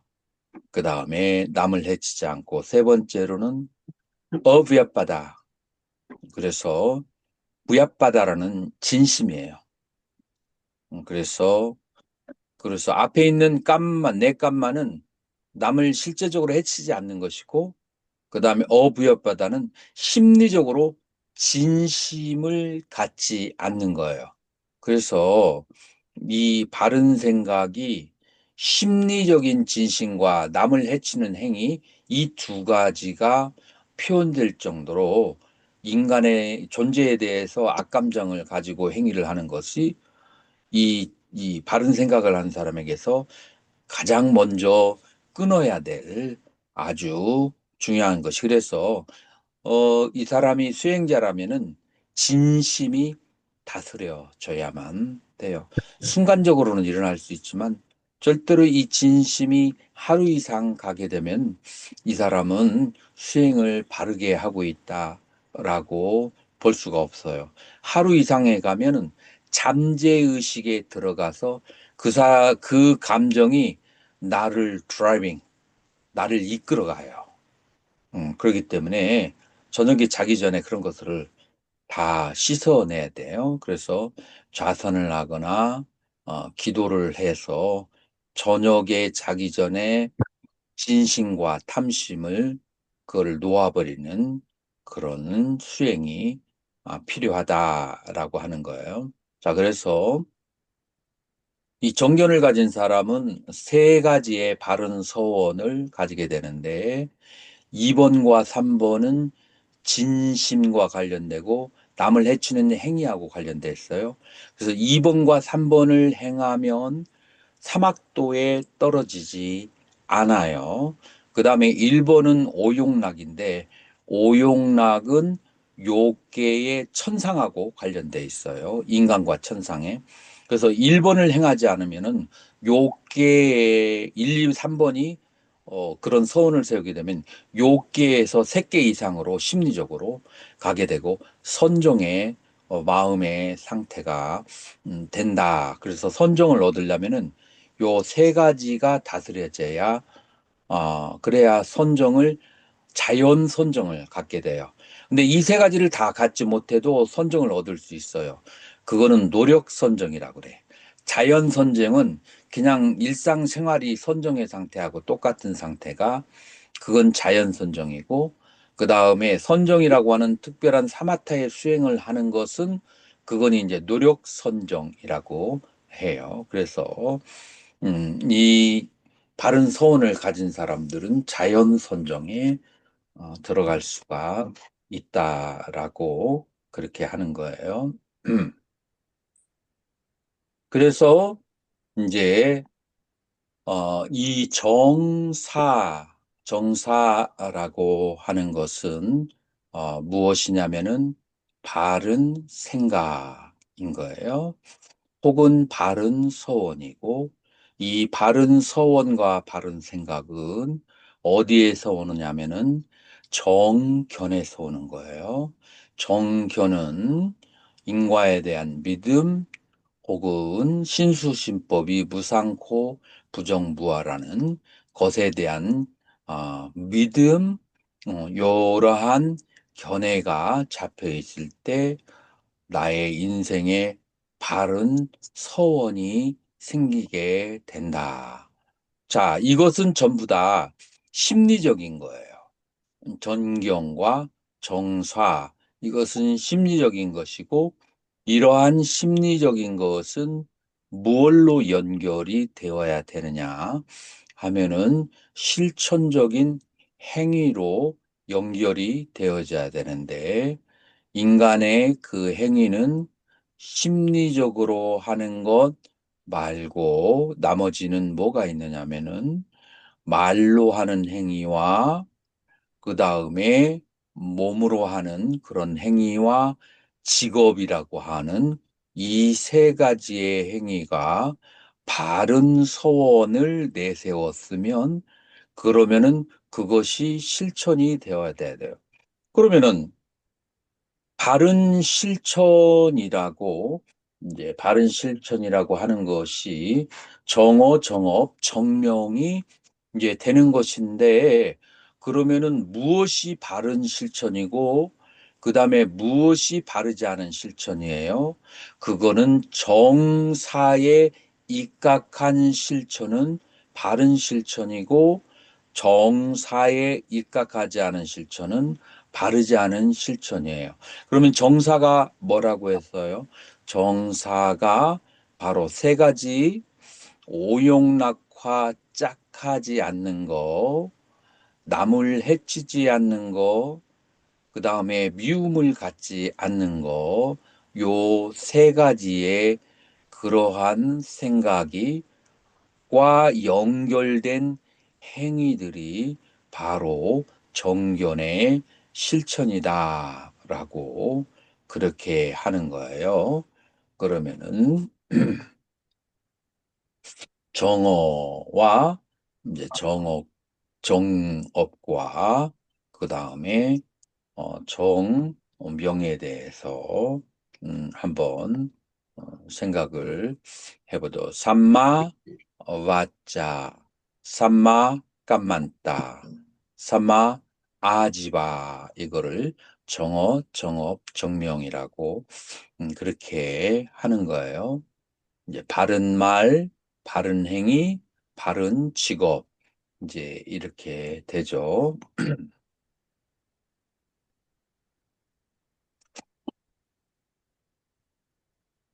자, 어떤 행위가 업이 되려면 세 가지 심리적 요소가 이제 있어야 돼요. 행위 플러스 세 가지 심리가 있어야 되는데, 이제 의도가 선행되어야 그래야 선행이에요. 예를 들어서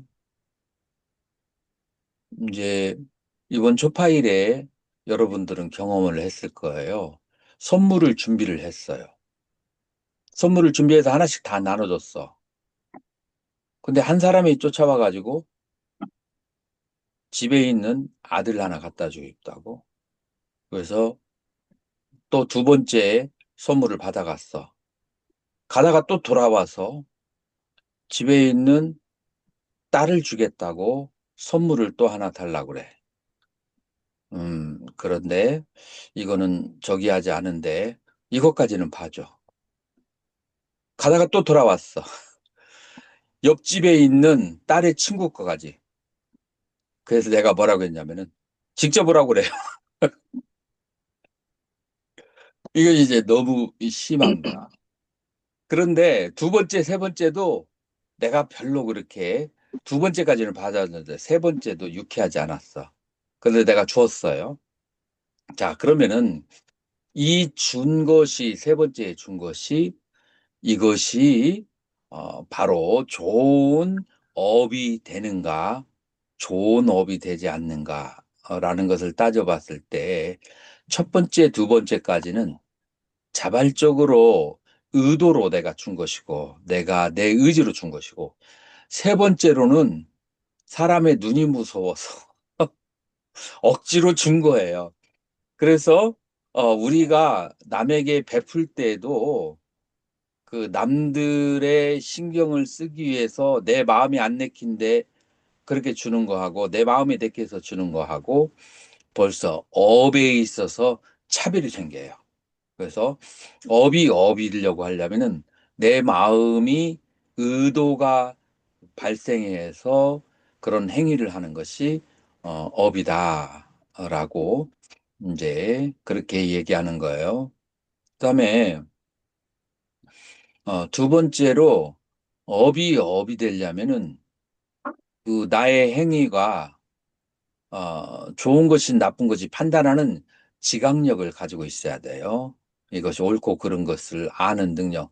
옳고 그른 것을 알지 못하는 어린아이나 어떤 개가 물어다가 주는 것을 그런 것을 뭐라고 할까?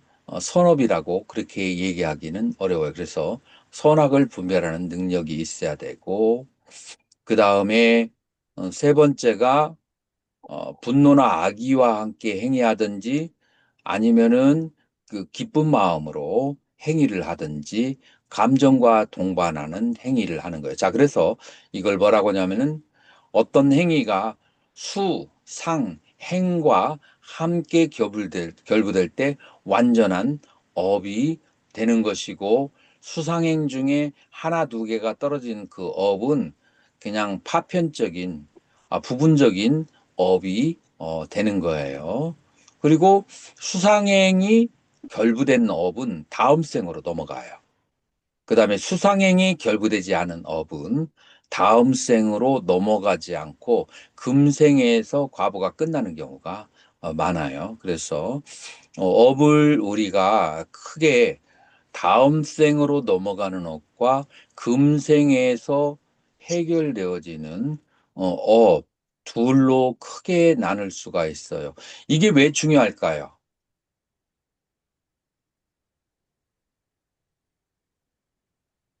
윤회를 만드니까요. 그러니까 해탈이라고 하는 관점에서 금생에 받는 고통은 중요하지 않아요. 근데 다음 생에 그 과보를 받으러 태어나게 된다면 그건 아주 중요하고 심각한 문제예요. 그래서 아나함이나 아라한이 되는 사람에게 있어서는 이 수상환과 결부되어서 다음 생으로 과부가 이어지는 그런 업을 지으면 안 돼요. 그래서 이제 그건 파편적인 업은 지을 수 있지만 의도되어지고 그 다음에 선악을 알면서 분노나 악의로 그렇게 일으킨 업은 아나함이나 아라하는 될 수가 없기 때문에 이제 그런 관점에서 요거가 이제 중요한 거예요. 자, 그러면 이제 여러분들이 이 정어, 정업, 정명에 대해서 이제 칠불 통계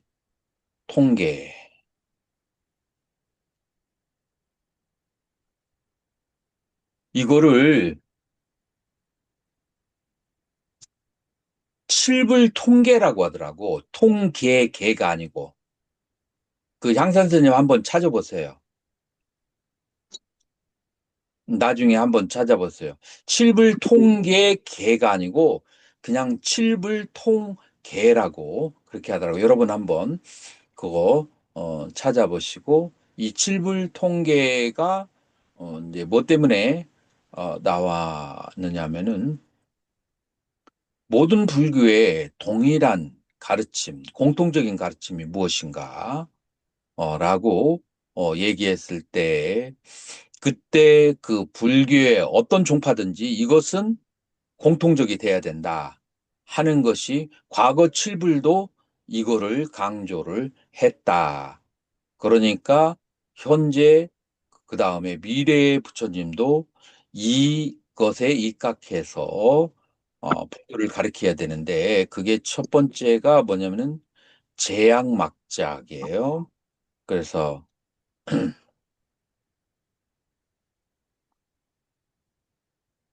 제약 막 탑배 빠빠서 악가라낭. 그래서 모든 악은 짓지 말고. 자, 그렇게 해서 사막도로부터 벗어나는 거예요. 그 다음에 두 번째로 쿠살라서 우빠 산바다. 이 선업을 그것을 받들어서 행하고. 자, 그러면은 선업을 받들어서 행하면은 그러면 삼선도의 그 하나의 천상에까지 태어날 수가 있어요. 그 다음에 그런 상태에서 사찌따 빠리오 다빠낭, 이 사찌따 빠리오, 이 마음의 움직임, 흐름을 다빠낭, 거울처럼 깨끗이 닦아야 되는 거예요. 자, 이것은 무엇을 말하자면은 세 선정, 3개 이상의 선정을 말하는 거예요. 이것이 애땅 붓다서 사사남, 이것이 불교이다. 그러니까 이게 이제 3단계로 나눈 거예요. 먼저 사막도를 벗어나고 그 다음에 천상에 갈 수 있는 그런 선업을 지고 난 다음에 그 선업을 짓고 난 다음에 그 다음에 세 번째로 그 마음을 깨끗하게 해서 그 다음에 색계나 무색계의 선정에 들어가는 이제 요 단계가 구차 재정의 이제 단계가 되는 거죠. 자, 이런 상태로 올라가는 것이 불교의 일반적인 케이스다. 그런데 보통 사람들은 우리나라에서는 이런 경우가 많아요. 어떤 경우가 많냐면은 사막도의 업을 가지고 있어. 그 사막도의 심리를 가지고 있어. 자, 그런데 욕심 때문에 혹은 오해 때문에 이 사람들이 사막도를 닦으려고는 하지 않고 어디로 가요? 색계의 선정이나 깨달음을 얻으려고 하래. 당산선생 그런 케이스 본 적 있어요? 예. 구체적으로 어떤 경우죠? 오히려 아상이 더 높고요. 배려심도 없고 그냥 자기 일변도로 많이 주장을 합니다. 그러니까 이제 그 과거에 그 우리나라에 출가했던 분들 중에서 사막도의 업이 닦여지지 않은 상태에 이분들이 경도 잃지 말라. 혹은 생각도 하지 말라. 그리고 하도 하나만 들어라. 라고 그렇게 되면은 그러면은 이 사람의 감정은 어디에 있어요? 사막도에 감정이 있어. 그리고 하도 하나로 마음을 뭉쳤어. 그러기 때문에 마구니와 같은 그런 감정을 일으킬 수가 있어요. 그래서 사막도의 생각은 새끼의 마음으로 다스리지 못해요. 그 바로 위에 있는 마음으로 다스려야 돼요. 사막도의 과보의 두려움을 관하야 돼요.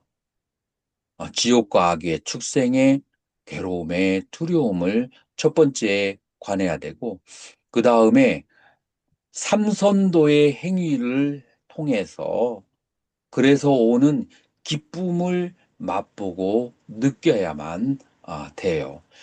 그래서 삼선도의 행위를 습관화가 되었을 때 그제서야 어디로 가야 돼요? 색계의 선정이나 무색계의 선정이나 아니면은 출세간의 깨달음으로 가려고 해야 돼요. 그런데 사막도의 마음에서 출세간이나 색계로는 절대 가지 못한다. 이게 지금 부처님의 이 칠불통계의 가르침이다라고 하는 거예요. 자, 그러면 그것을 구체적으로 어떻게 얘기할 수 있느냐? 사막도를 놓아버리려고 하면 재앙막작이라고 하는 것이 무엇을 말하냐? 칠악을 행하지 않는 거예요. 여러분들 칠악이 뭐예요? 몸으로 짓는 거 같고 입으로 짓는 거. 몸으로 짓는 그러니까 천수경에 나오는 시박 중에서 의업을 빼버리고 신업 세 가지와 그 다음에 구업 네 가지, 이 일곱 가지가 전부 다 어디에 의식이 통하냐면은 사막도에 통하는 거예요. 자, 그럼 이 일곱 가지가 뭐예요? 한번 읽어보세요. 거짓말, 이간질, 거친 말, 꾸민 말의 네 가지 요거는 네 가지 언어적, 구업이고, 예, 살생, 도둑질, 삿대음행, 세 가지 신체적 업, 칠악. 이 칠학을 멈추고 의식적으로 참회가 된 상태에서 우리는 수행을 해야 돼요. 근데 이것을 그대로 놔두고 만약에 삼매를 닦거나 그러면 아니면은 이것을 그대로 놔두고 우리가 무엇을 닦느냐 출세간의 깨달음을 닦으면 그러면 삼매라고 하는 것은 마음의 집중의 상태거든요. 라디오 채널 켜는 것 같아요. 근데 나의 그 감정에는 뭐가 있어요? 이런 칠학이 있어요. 그러면은 라디오 단파 신호가 어디를 잡냐면은 사막도에 있는 생명들하고 연결이 돼요. 자, 그걸 뭐라고 하죠? 기도를 열심히 했어. 이 칠학을 참여하지 않고 기도를 열심히 해서 하나로 마음이 집중됐어. 그 칠학이 마음속에 남아 있어. 그러면은 그때 뭐가 나타나죠? 막, 이건 마군이라고 하지 않아요. 예, 마군이는 천상에 있는 게 마군이야. 이건 무슨 뭐, 지옥, 악이라 해야 되나요? 지옥 악이 생의 마음인. 아귀와 아귀와 접신이 돼요. 그러니까 아귀와 접신이 되면 그 사람들에게 뭐 이것저것 가르쳐 주는데 이게 이 끝이 좋겠어요, 나쁘겠어요. 나쁘지요. 끝이 아주 나쁜 쪽으로. 그렇기 때문에 오히려 칠학이 있는 동안에는 삼매를 닦으면 안 돼요. 왜냐하면은 이 축생과 아기와 지옥에 있는 중생들하고 스피릿이 통해버려요. 그러니까 그러면은 그렇다고 해도 공부하지 말느냐? 그건 아니에요. 참회를 해야 돼. 참회를 해서 이 사막도에 있는 그 의식하고 끊어버려야 돼요. 참회를 해서. 자, 그렇게 끊어버리고 그게 1단계 제약, 막작이 되는 거예요. 요거 이해가 잘 되나요? 네, 수행을 할 때 요거를 반드시 지켜야 이제 되는 거예요. 그 다음에 이제 요거는 이제 그 업에 세 가지가 있다겠죠. 구업과 신업과 두 가지는 나왔어요. 세 번째 직업이 나왔죠. 그 다음에 바른 생계를 해야 돼요. 바른 생계가 뭐냐면은 이제 무기, 그 다음에 생명체 거래는 다른 말로 뭐라고 하죠? 인신매매, 인식. 토사업, 독약, 마약.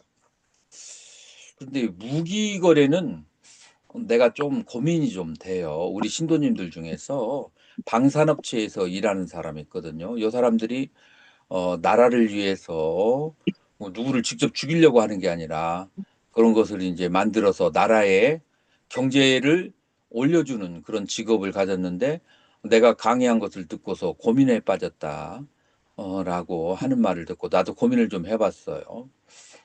그러면은 부처님 당시에 무기 거래하고 지금의 그 생태계의 무기 거래는 좀 양태가 이제 조금 다른 것이겠죠. 자, 그래서 만약에 그래도 뭐 선택의 초이스가 있다면 찝찝하니까 이제 앉는데 그러나 요즘의 방산업체는 좀 직접적인 것이 아니니까 어느 정도는 괜찮지 않을까. 하여튼 경전에서는 이제 이런 어, 칠학과 그 다음에 바르지 않은 생계의 다섯 가지 이제 이런 것들을 멀리해야 이제 된다라고 일단 그렇게 나와 있는 것을 우리가 알아야 돼요. 자, 이것이 이제 제약막작에 이제 해당되는 것이다. 라고 볼 수가 있어요. 자,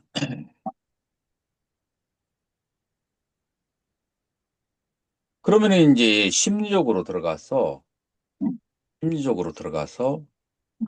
왜 칠학을 지을까? 그 칠학을 짓는 사람들의 심리는 어떠할까? 대부분이 그것 때문에 남들이 상처를 받는다는 것을 잘 모르고 하는 경우가 많아요. 그러니까 내가 7가지 행위를 해서 남이 상처받는다는 것을 모르는 것은 남의 고통과 즐거움에 대해서 감수성이 무뎠을 때, 그런 현상이, 오는 것이고, 그 다음에 감수성이 무딘 사람은 나에 대한 생각이 굉장히 강한 사람이 많아요. 그러니까 내가 살면서 나만이 중요하기 때문에 남을 그렇게 관찰을 하지 않는 거예요. 그래서 이기적인 사람이 조금 강하고, 그리고 이렇게 이기적일 수 있는 것은 인과에 대한 믿음이 부족해서 오는 거예요.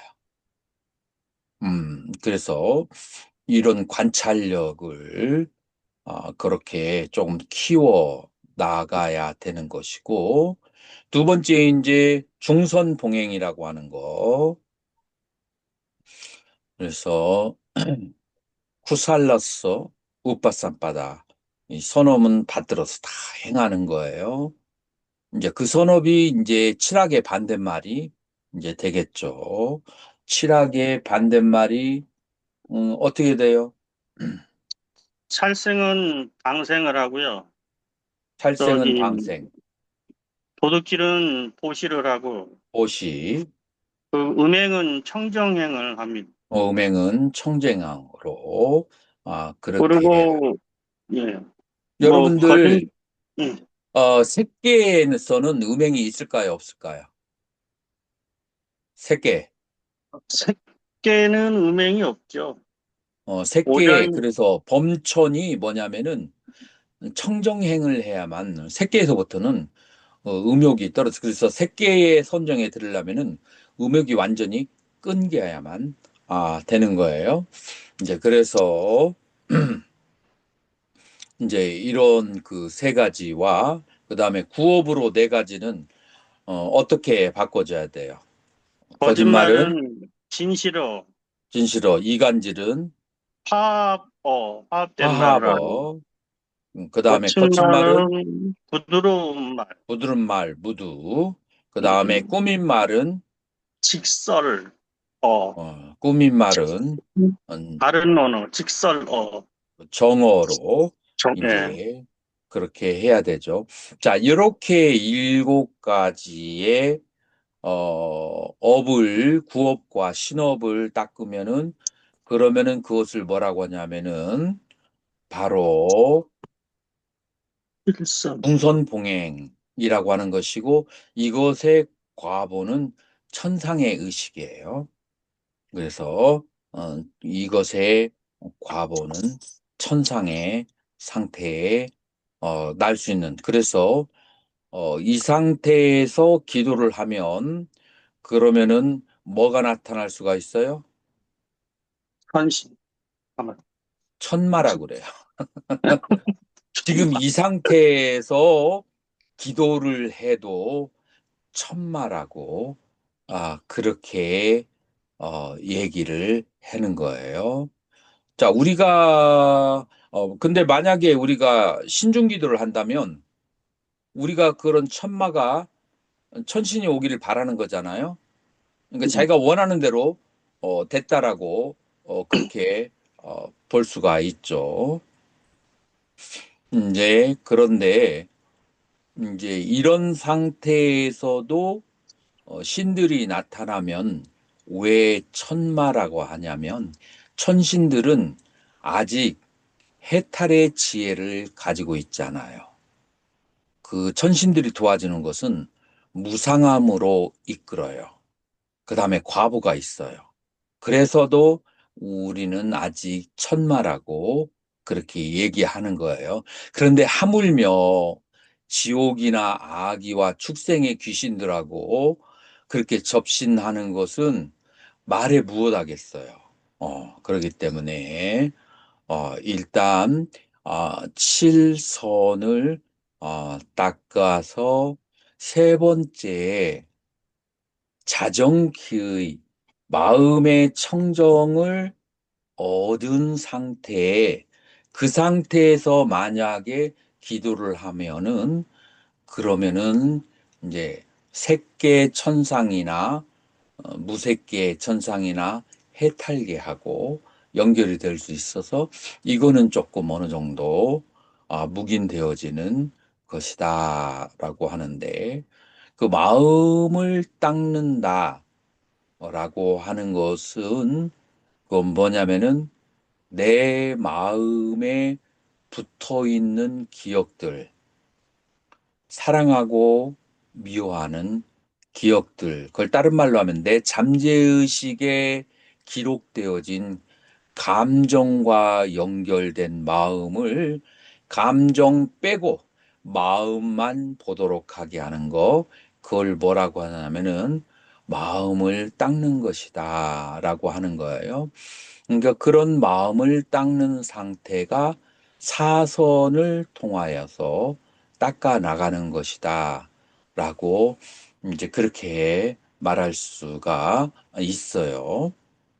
자, 그래서 우리 불교에서는 어, 이제 실천이라고 하는 측면에서는 정어, 정업, 정명이 되는데 이제 그것들을 이제 실천하는 방법론으로 봤을 때는 중선, 제약막작, 중성봉행, 자정그의 순서로 밟아서 올라간다라고 말할 수가 그렇게 있어요.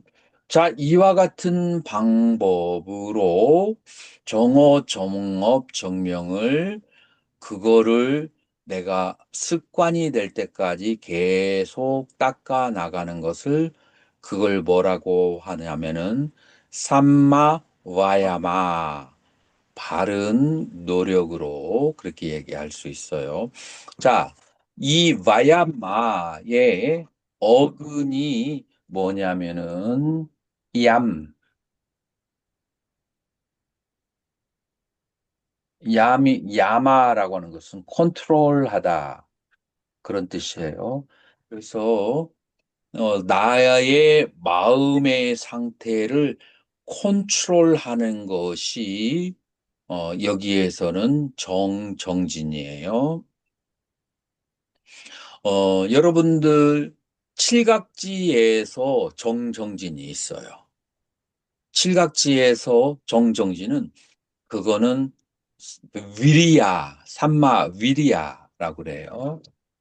그래서 칠각지에서 정전은 위리야라고 하는데 얘의 그 어근은 위르, 위르라고 하는 것은 무슨 뜻이냐면 세멘, 한의학적으로 말하면 신수를 말하는 거예요. 그래서 신장의 물. 그래서 이 신장의 물은 여러 경우에 나가죠. 5가지 감각기관이 막 작용을 하면 신장에 물이 빠져나가고, 음행을 할 때도 빠져, 나가고, 그 다음에 말을 많이 해도 그것이 마르게 돼요. 자, 그래서 이러한 말을 많이 하고, 그 다음에 음행을 그치고 5가지 감각을 컨트롤하는 것을 그걸 뭐라고 하냐면은 그것을 인드리아 상바라 감각기관의 제어라고 그래요. 그 감각기관의 제어를 통해서 자기의 몸 안에 있는 위르 이 신수를 지키는 것이 정진이에요. 그래서 칠각지의 정정진하고 그 어근이 다르다는 거. 여기에서는 심리적으로 컨트롤 하는 거예요. 여기 팔정도에서 정정지는 심리적으로 컨트롤 하는 것은 뭐를 컨트롤하는 것이냐면 감각기관을 다스리고 그 다음에 이미 습관되어진 악한 습관들을 다스리고 습관되어지지 않은 선한 습관들을 그걸 습을 닦고 그 다음에 이미 습관되어진 선업을 계속 유지하는 거 이렇게 네 가지로 얘기할 수 있는데 감각기관을 컨트롤하고 제어하는 것을 유리근이라고 그렇게 얘기해요. 그 다음에 이미 악한 생각들이 이제 오장애를 악한 생각이라고 그래요. 탐진, 도거, 혼침, 의심. 이거를 없애는 것은 단근, 이제 끊어버리는 노력이에요. 그 다음에 아직 발생하지 않은 선법을 일으키는 것은 그건 칠각지를 닦는 것을 수군이라고 그렇게 하고, 그 다음에 네 번째, 이미 발생한 선법을 유지하려면은 부정관을 해야, 그래야 수호가 돼요. 내가 가지고 있는 세안항상. 뭔가 내가 아름답다, 즐겁다는 생각이 들면 선법이 흩어져 버려요. 그래서 부정관이라는 것을 통해서 나의 선한 생각을 수호한다. 라고 하는 것인데, 여기에서 수군, 칠각지는 여러분들이 정념 공부할 때 자세하게 공부하고, 그 다음에 단근, 오장을 다스리는 것도, 그거는 삼매를 닦을 때 자세하게 얘기하게 될 것이고요. 우리가 부정관과 그리고 감각기관을 다스리는 거. 이 감각기관을 다스리는 것은 그것은 가나카 못갈라나숫다.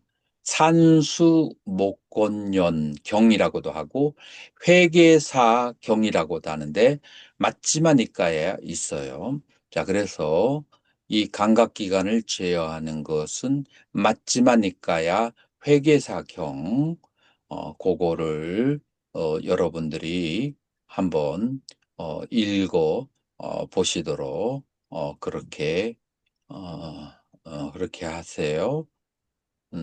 그래서 향산 스님, 예, 그 회계사경 예전에 내가 나눠준 거 작년에나 재작년 나눠준 거 있거든요.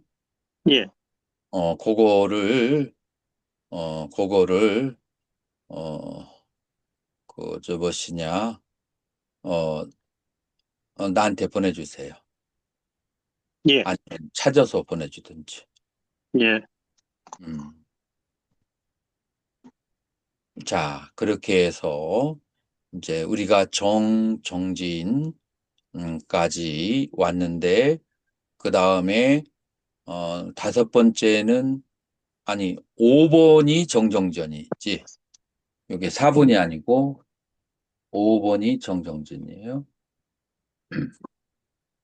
이제 그래서 다음 시간에는 이제 정념, 정념에 대해서 공부하도록 하겠습니다. 질문 있으면 질문 받겠습니다.